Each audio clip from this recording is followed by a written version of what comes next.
Welcome, guys. This is a new episode of the Nashville Talent Show. We have someone with us that I really want to interview, and I'm so excited. His name is Joshua.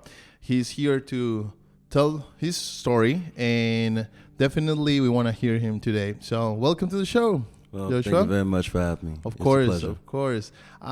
So this happened very, very fast. This week we kind of text back and forward, and then we end up here.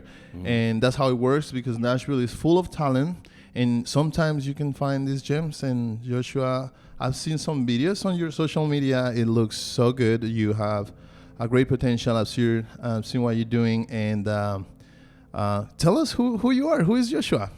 Oh, And welcome. who is Again. Joshua? Well, I was once a young kid who was born and raised out of Los Angeles, California. Oh, wow. Los Angeles. That's right. All right. Yeah, I came from a big family who did a lot of music, mainly out of church. My Wow. great-grandfather, he was a big-time preacher, and so a lot of folks did a lot of gospel music and stuff like that growing up. I myself, I was in the church singing in the choir for a little while. Ah, I see. Mhm. So you came from a Christian family, and then your dad, your family, your mom was very involved, like in the church, maybe, like somehow. The family was actually it's very eclectic when it came to environments. Yeah. There was a lot of things I've seen Okay. from so many different perspectives. I'm honestly grateful for it. Wow. It really taught a lot. Yeah, no, for Diversity and versatility and perspective is such a huge thing to me as well as my family. Wow. Yeah. So, like when you were going to church back then, when you were a kid, do you feel some kind of inspiration when you were singing to the worship team or the people singing that? Do you feel some kind of connection there, or did it came after when you start more being involved yourself within that? Honestly, it wasn't so much the connection that I felt at the time when I was Yeah. doing it. Uh-huh. Much younger, it was much more just the feeling of being safe when I sang. Oh, You know what I wow. mean? Yeah, singing is definitely my it's my safe ground. That's my safety blanket. It's Wow. everything that there is. Like, I can have all the anxieties in the world, but whenever I get on that stage, I get a microphone in my hand or a guitar in my hand, and I get to sing all the emotion out. There's no holds bars, there's no holding back.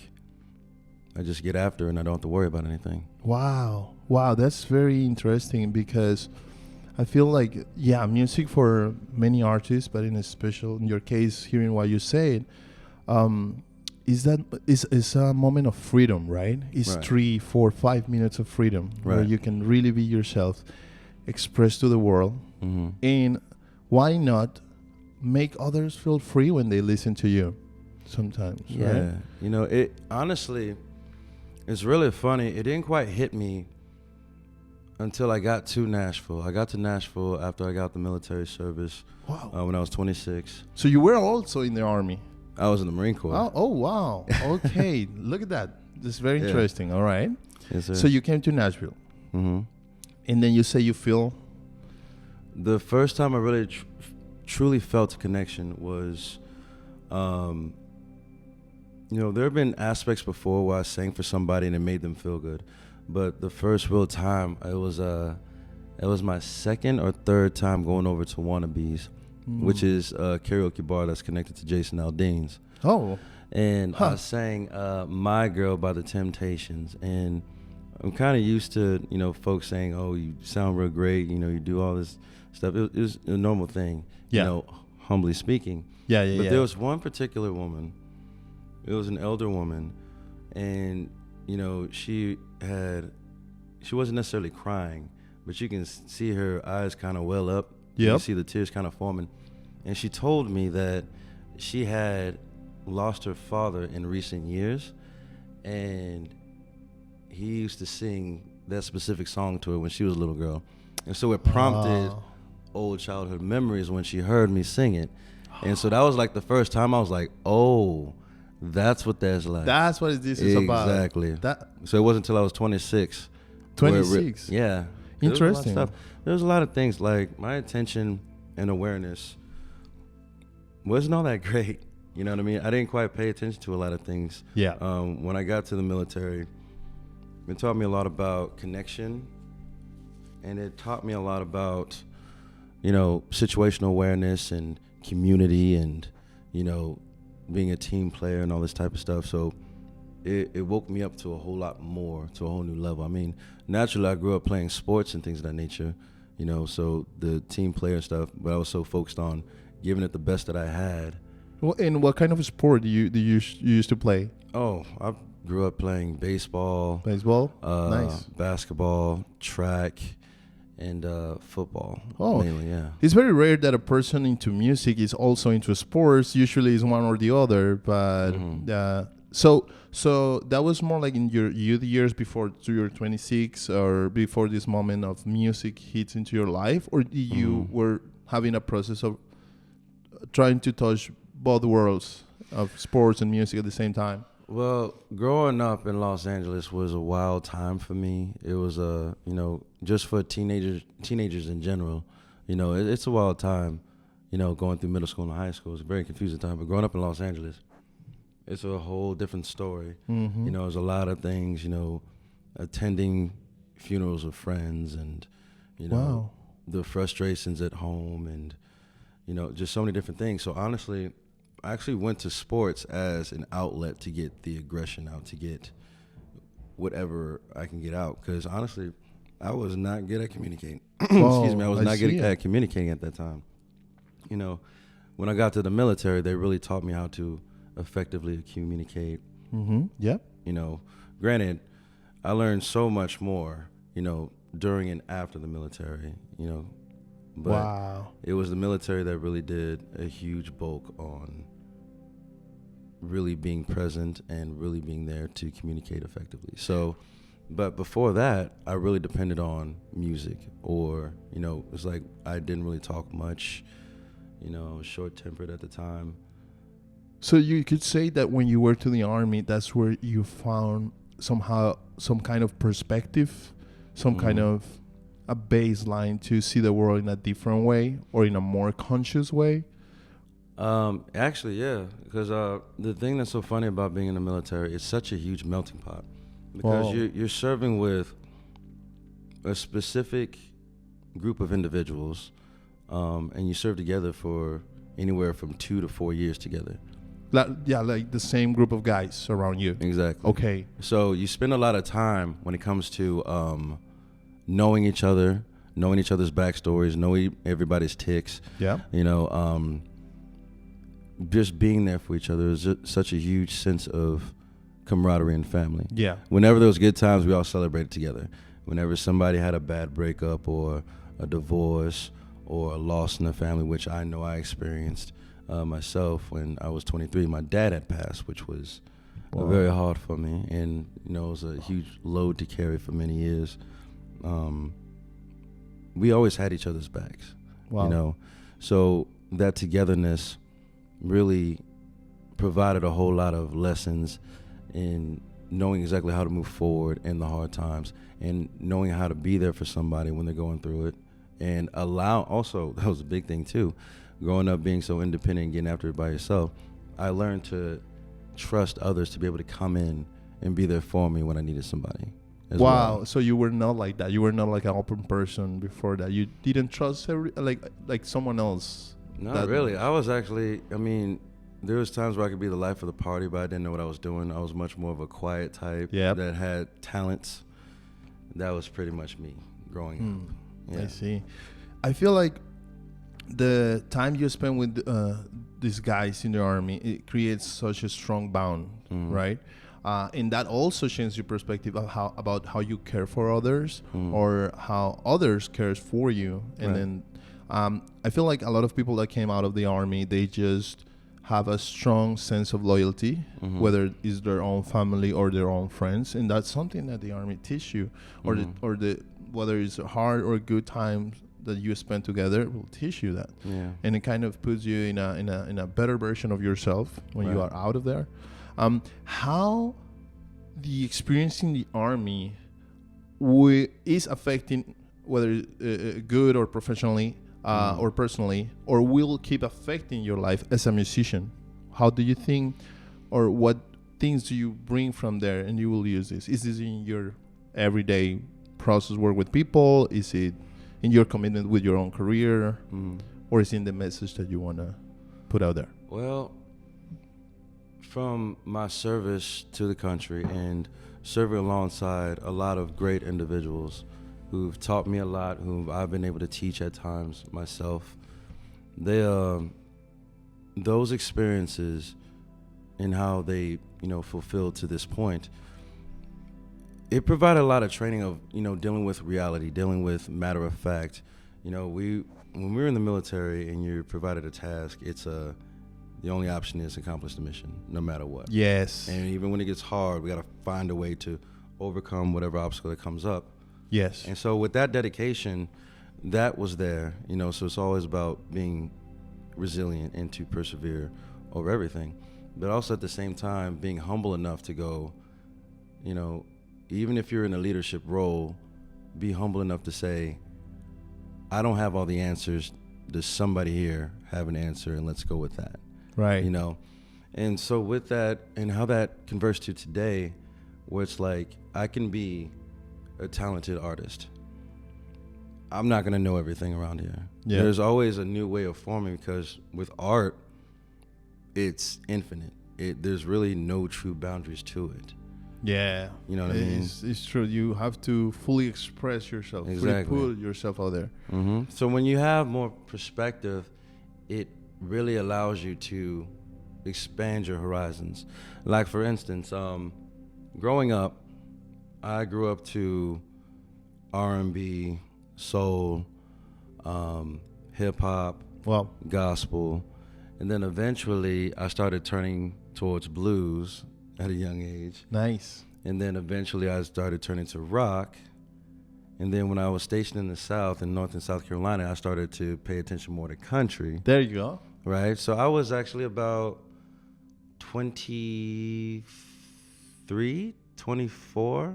Yeah. No, I was actually 23. That was when I really started paying attention to Hank Williams. Oh, I see. There you go. And then I feel like then new reference start coming to your life in your process, like new musicians back then. You start paying attention more than others in the past. So, let's say, which artist or a couple artists do you feel have, or you found the base of inspiration to what you're doing, or a reference in your life? In my life. Or it doesn't have to be specifically an artist. It could be a song too. Okay. That maybe stuck with you for a while. Well, there's so many artists to choose from, but ultimately who I always default to would be Chris Cornell. Yeah, Chris Cornell. He was the front man for Soundgarden. Oh, he was one of the big four when it came to grunge music out of grunge rock music. Oh. So there was Nirvana, there was Pearl Jam, Soundgarden, and Alice in Chains. Wow. Right. Nice. Chris Cornell, he pushed boundaries. Like his songwriting style was completely different. It was abstract. The way he sang, the way he screamed, the way he really knew how to belt, it was raw. Wow. And there's so many cuts of him, so many live recordings where he didn't sound pristine or precise or technical. It was just pure style and passion. Right. That is very like raw and natural, and real and honest. Right. And even the riffs that he went to co-write and everything like that was so, oh Lord. Wow. Yeah. Wow. That's what I love. That. Raw and edgy. That's what I love. Nice. I've seen that many artists that start coming to Nashville, there is something in the air of Nashville, whether it's the energy, whether it's the people surrounding this city. But something is happening here that we don't see with our eyes, but makes us feel like wanting more from ourselves, becoming a better version of whatever we do. Right. And I think it's that collective energy that is putting everyone in this moment in the pursuit of those dreams. Right. And I believe that Nashville will keep growing to a level that we have never seen before. So tell us, how long have you been in Nashville? I moved out to Nashville April of 2019. I literally, I got my paperwork that released me from active service in the military. Once I got that, I beelined it straight to Nashville. Wow. Right after. Where are you as a musician right now? What is your process right now? Are you working on a new song? Have you been working on that? Are you playing in some places? Tell us a little bit about that. So as for me, my veteran buddies, they've really been on my head all year about getting on stage. Oh, okay. So it was a matter of a few months ago where I was like, you know what? I'm going to stop messing around. I'm going to stop singing for free. I'm going to stop, just going just to jams and actually get on stage. So it wasn't until October 12th when I officially debuted as a new artist on the scene. Okay. Yeah. All right. There's been a lot of stuff that I've written as a veteran. I've been in the veterans organization, the American Legion, which I'm a part of. And they really prompted me to really get back into it too, because they hold songwriters nights and stuff like that. Where is this place that you said again? American Legion? American Legion. Is this American Legion 82? That's right. Wow, that's great. Yeah, I have heard of that place, and I've been there a couple times to dance. Great people. Yeah, and a lot of great artists go through there too. Wow, that's great. See, that's the nice thing. Like, many people come to Nashville, to spend a good time, but there is this special place, special gems that nobody knows, but the ones that are start really connecting with the city. Right. And definitely you get connected with, you start connected with the city, with the roots, and with the people that is doing big stuff behind the curtains. Are we gonna listen a song today from you? Absolutely. All right. What is this song? What is it called, that song? This song is called When the Devil Beats His Wife. Oh, okay. Yes. That's a spicy name. Very interesting. It is a very interesting name. So the source of this came from actually being at the American Legion for Songwriters Night. Oh. And so at first it was all the songwriters who wanted to go over there. We just have a big circle and we just take turns going around playing a new song.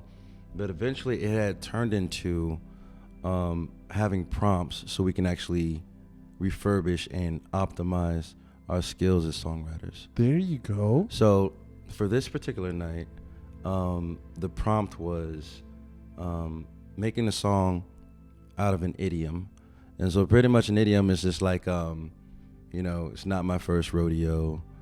You know what I mean? Yes. Better luck next time, things like that, just common sayings. And for some reason,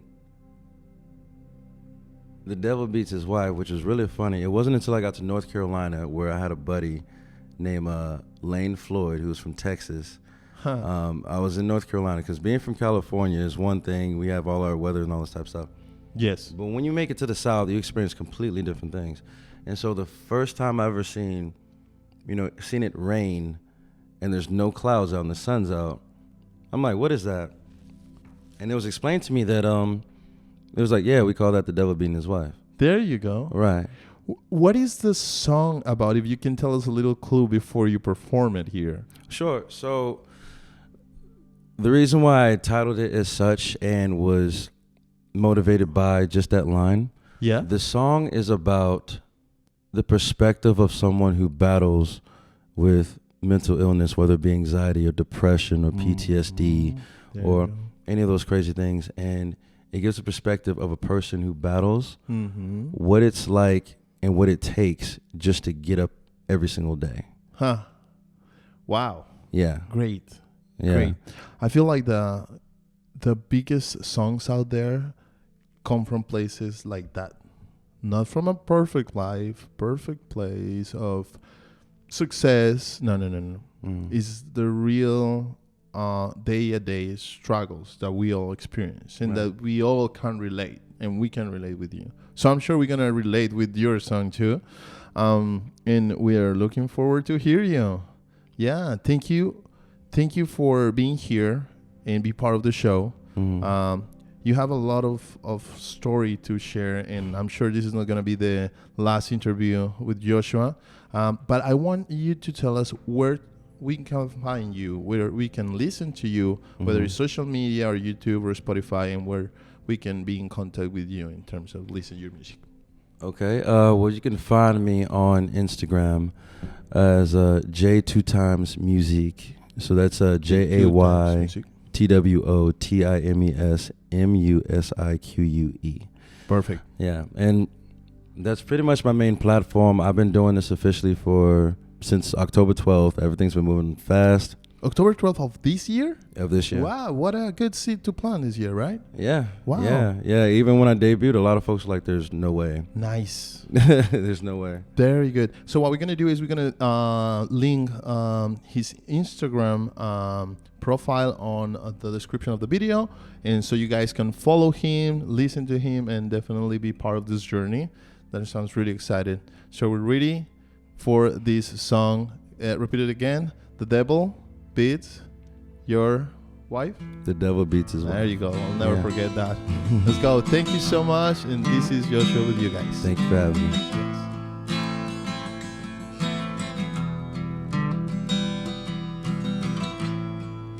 I wake up in the dark, closed walls all around, screaming from my soul, but I can't make a sound.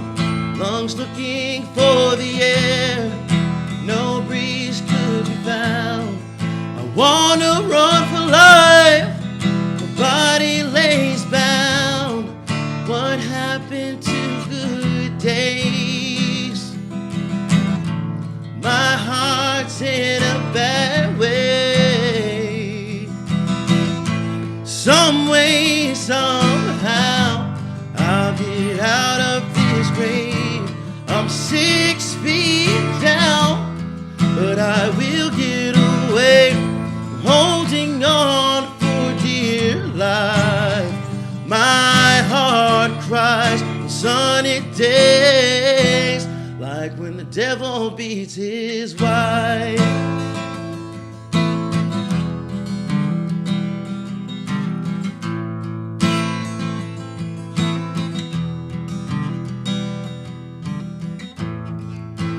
Digging for the light, turning night to day, climbing through the strife, I cannot decay, swimming in my dirt, the dirt of my grave. I wanna be alive, it's my life to save, I have to keep trying. I'll never stop fighting. Some way, somehow, I'll get out of this grave. I'm 6 feet down, but I will get away. Holding on for dear life. My heart cries sunny days, like when the devil beats his wife. Like when the devil beats his wife.